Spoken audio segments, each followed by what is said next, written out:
We talked in our last hour about how Eric King will be one of the last inmates to be put to death with this 3-drug cocktail instead of the 1 drug that our state is switching to. Some protesters now gathering. Let's check back in with ABC 15's Brian Webb. He is live outside the prison there in Florence. And Brian, why do protesters say this execution, this 3-drug cocktail, is inhumane?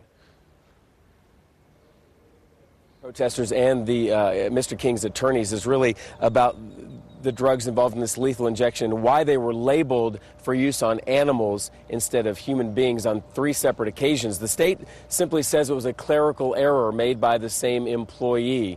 And here's a look at the state capitol last night. Those protesters you're talking about, a small group holding a vigil protest about this execution.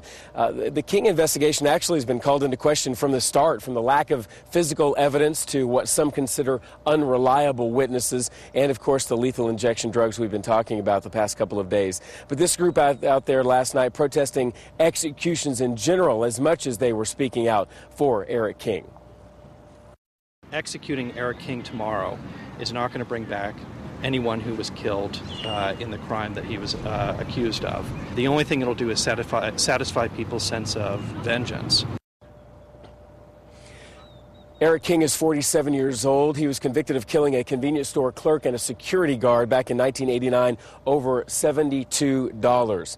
Some of King's family members said their final goodbyes over the weekend, and he was transferred here to the prison in Florence. Had his last meal last night. We don't know what that was just yet. And again, he's scheduled to be put to death at 10 a.m. this morning. I'm one of the witnesses. I will be in there for the execution, and I will bring you reports throughout the day on ABC15.com. For now, live in Florence, Brian Webb, ABC 15 News.